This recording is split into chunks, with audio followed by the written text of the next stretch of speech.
Hello and welcome to the Bison Information Network. I'm Malik Mitchell and we have Bison Sports Recap featuring football win, some campus and national news, and a look at this coming week's weather. Stay tuned.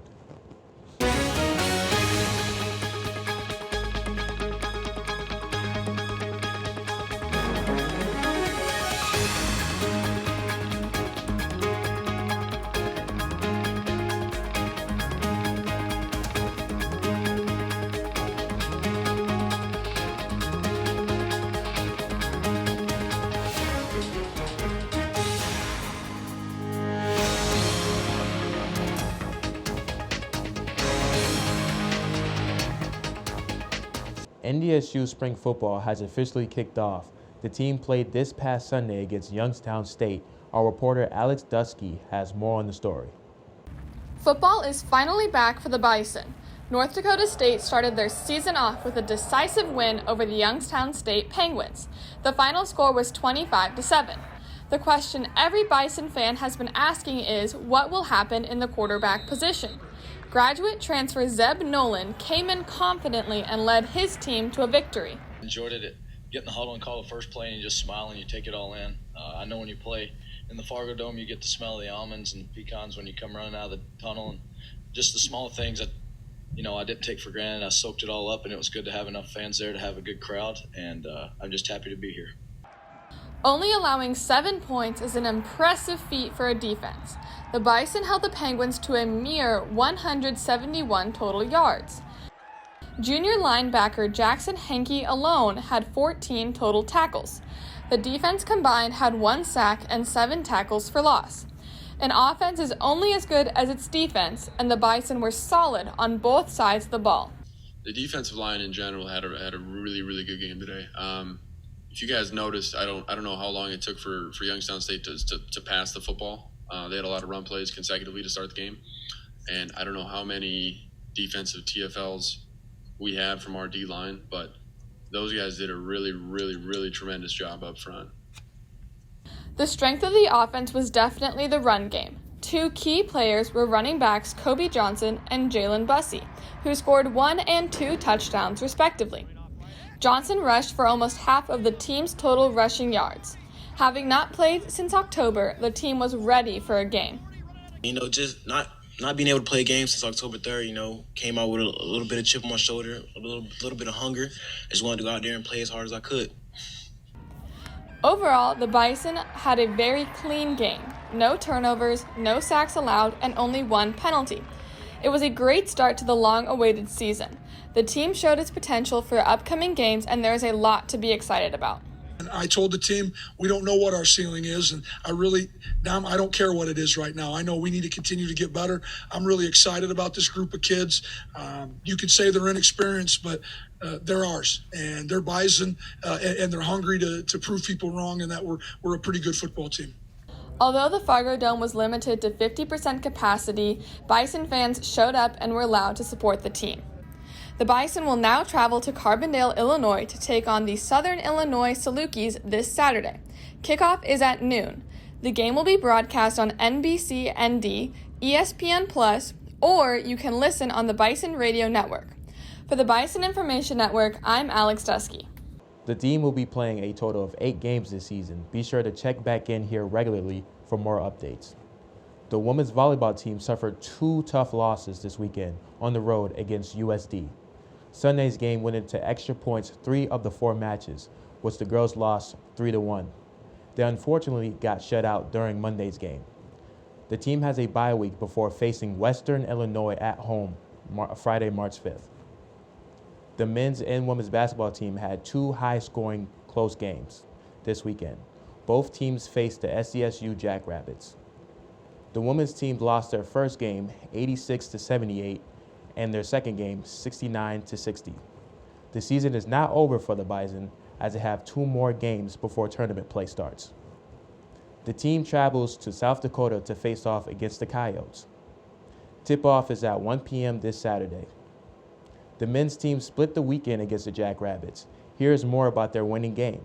The men's basketball team is coming off a big win this weekend against SDSU. They pulled out a close win over the Jackrabbits 84-82. This game was also a senior night for Tyler Wentz, who started at the forward position. He scored the first points of the game, setting the tone for what will be a high-intensity game.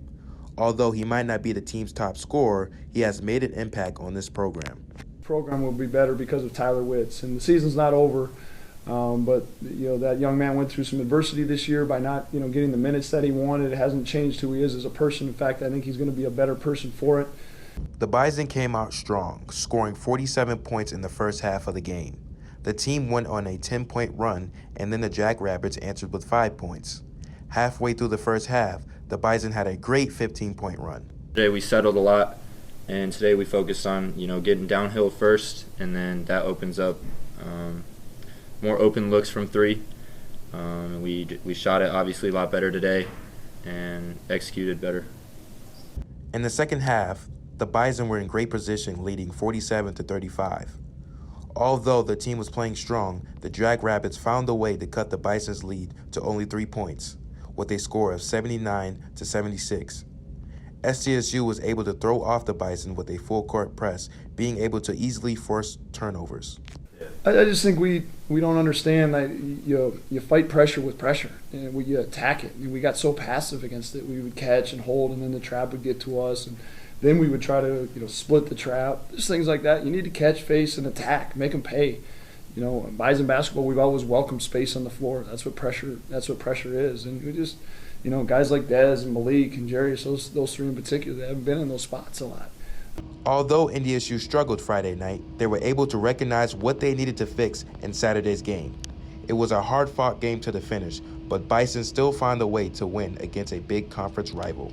I mean, it's just two really good teams competing, and when you have two really good teams and only one team can win, we're gonna go down to the wire, and like we saw last night, they got us, and we were able to come back tonight and get a victory. The team ends their regular season this Saturday and Sunday. The Bison travel to USD to take on the Coyotes. Tip-off both days is at 3:30 p.m. For the Bison Information Network, I am Malik Mitchell. The NDSU soccer team played against Western Illinois and won both games. The first was 1-0. The second was 2-0. Their next game is this Friday at 6 p.m. against Omaha. The men's and women's track and field teams had an outstanding weekend yet again. The men's team is now ranked 18th in the nation according to the U.S. Track and Field and Cross Country Coaches Association. Both teams are preparing for the NCAA Indoor Championships, which are just 2 short weeks away. Good luck, Bison Track and Field, as they hope to end a great ending to an amazing season. The men's golf team finished tied for 13th place at the Joust at Goose Creek Golf Club in California this past weekend. Freshman Jack Johnson had a great couple of rounds and ended the meet tied for 11th. The team have a few weeks off before traveling to Phoenix to participate in the Grand Canyon Invitational, March 15th and 16th. For more sports update, be sure to tune in to Bison Overtime Fridays at 12:30. Stay tuned. After this break, Alex Dusky will have more on NDSU News.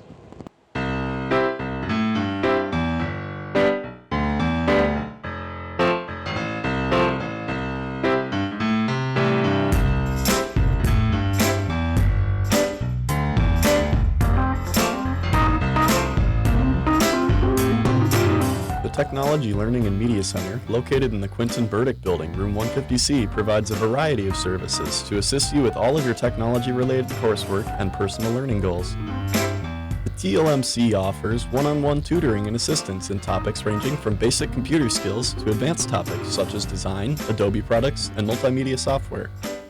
A resource library that includes books on the latest software releases, online resources including a lynda.com kiosk that provide free access to high-quality video tutorials on hundreds of topics. Free workshops on a variety of topics taught each semester by our student staff. Software and hardware for audio and video capture, conversion, and editing, plus personal assistance on your multimedia projects. Multiple scanners are available at the TLMC, including one large format scanner and a slide and film scanner. The Wacom tablet provides ultimate control in your favorite graphics and illustration software and can help you to create stunning digital artwork. Large format poster printing is also done at the TLMC. Our walk-in media resources include the Whisper Room sound booth for recording professional quality voiceovers and audio. The TLMC Media Studio is available by reservation and provides equipment and space for video recording, audio recording, studio photography, screen capture, and a green screen for special effects. If you have any questions on these services, be sure to visit the TLMC website, and while you're there you can check out a variety of learning and media resources, or just stop by the next time you're in the Quentin Burdick building and check out what we have to offer. Welcome back. I'm Alex Dusky. There have been a couple upcoming events added to the NDSU calendar. Theater NDSU will be presenting Shakespeare's Macbeth the first 2 weekends in March. Online performances are scheduled for 7:30 p.m. Tickets will be $5. Go to ndsu.showr.com to learn more and purchase your ticket. The 95th Little International winners have been announced. This event was organized by the NDSU Saddle and Sirloin Club. To hear more about the actual event, check out our reporter Anna Dragseth's story on our website. Mitch Molitor, an NDSU senior, was named the overall showman at the Little I, and Gabrielle Young, a fellow senior, was named reserve champion. Congratulations to Mitch and Gabrielle and to all who competed. In case you haven't heard, Residence Dining Hall is getting a makeover. Res will be closed for the semester following spring break. The renovations will be mostly behind the scenes in the kitchen and food preparation area.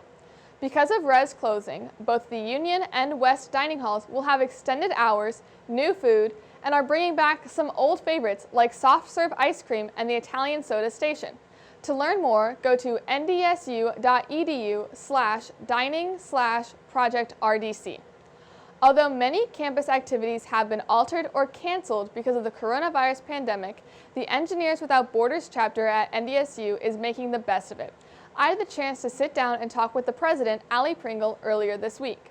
Hello and welcome to the Bison Information Network. I'm Alex Dusky, and today I am joined by Allie Pringle, the president of the Engineers Without Borders. Allie, how are you doing today? Good, how are you? I'm good. So before we get started, can you tell me just like what Engineers Without Borders does? Yeah, so the NDSU chapter of Engineers Without Borders is a student chapter of the national organization which focuses on building projects in underdeveloped countries and giving people access to healthcare, schools, education, anything that we take for granted in the United States. That's a really cool opportunity. So does that mean that there's like different chapters across the nation? Yeah. Do you ever work with other schools' programs as well? So right now we are actually partnered with 2 or 3 schools nationwide working on a village in Guatemala. As of right now, all of us are working on one project for this municipality, and so over the next 5 or 10 years, this municipality will get a new water system, a school, and something else. And now you just became president, right? Yep. So how long were you a member of the club before you got elected president? So I am only a sophomore, so I joined the fall of 2019, my freshman year, and last year I held public relations lead and treasurer, so then I stepped up to president this year. What are some of your goals now that you're president of Engineers Without Borders?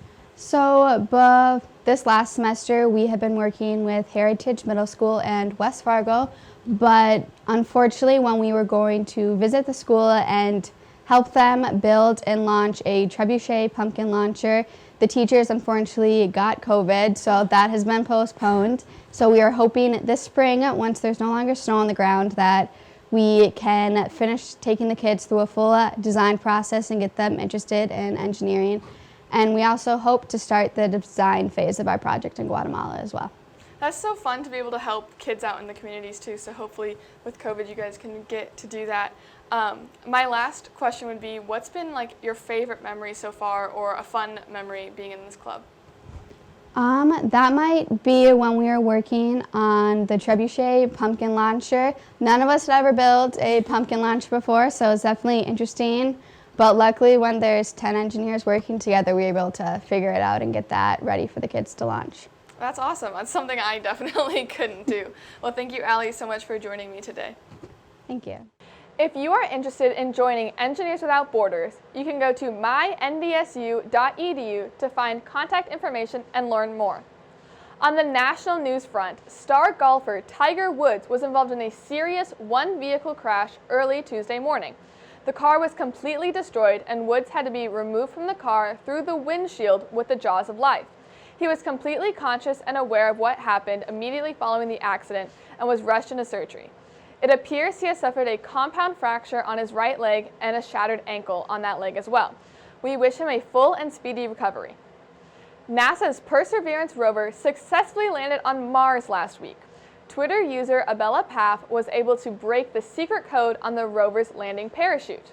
By using the 4 segments of the parachute, the alternating red and white colors, and a 10-digit code, Paff found the message to be "Dare Mighty Things," which is the Perseverance team's motto. And finally, some good news from the East Coast. Massachusetts schools may soon be able to go back to fully in-person classes before the school year ends. The New Jersey sports teams, the Jets, Giants, Devils, and a couple other teams are allowed to have a limited number of fans attending games starting March 1st. As the COVID-19 vaccine continues to get rolled out and active cases are dropping, New England is hoping to get back to some form of normalcy. When we come back, Coy Hartle will give you a look at this upcoming week's weather. Stay with us.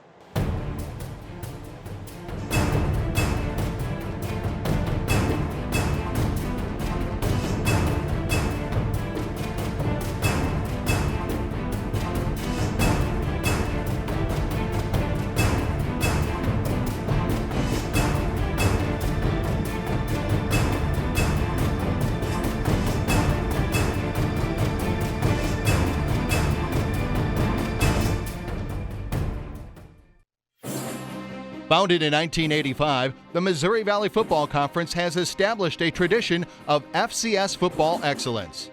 Competing at the highest level of NCAA Division I, student athletes at its 10 institutions demonstrate character, passion, and integrity as they grow as a student, an athlete, and a citizen. The Missouri Valley Football Conference, where leaders are shaped and champions are forged.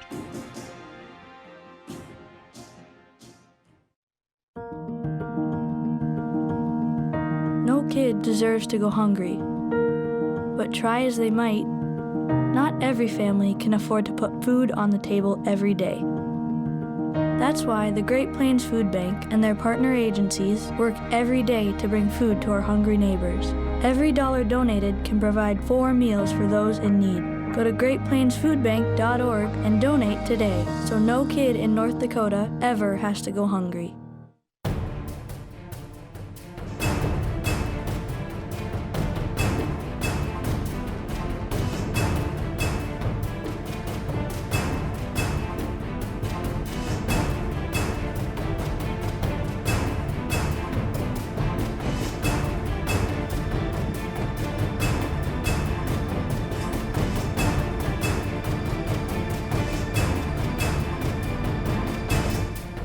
Hello and welcome back. I'm Coy Hartle. I have a quick peek at what you should expect from the weather this week. Tomorrow will be pretty sunny with a high of 36 and a low of 31. Maybe some of the snow from yesterday and today will melt. This weekend will be partly cloudy Friday through Sunday. Friday the high is 39 with a low of 15. Saturday temps start to drop as the high is only 18 and the low is 6 degrees. Sunday it starts to warm up a little bit with a high of 24, but it will still be pretty cold at night with a low of 7. Monday should be a little sunnier, but still expect to see some clouds. The high is 26 and the low is 20. Tuesday has a high of 34 and a low of 18. And finally, next Wednesday, expect to see some of the warmer weather we see now. A high of 37, a low of 23, and a bright and sunny day. Thank you for tuning in to our show. Like Malik said, if you want to hear more about Bison sports, make sure to check out the Bison Overtime at 12:30 on Friday. From the Bison Information Network, I'm Coy Hartle. Have a great week. The NDSU bookstore has everything you need to show off your Bison pride. The bookstore can have you sporting green and gold wherever you go. It offers many different brands, sizes, styles, and selection so that you find exactly what you're looking for. Shop the NDSU bookstore and show your spirit today.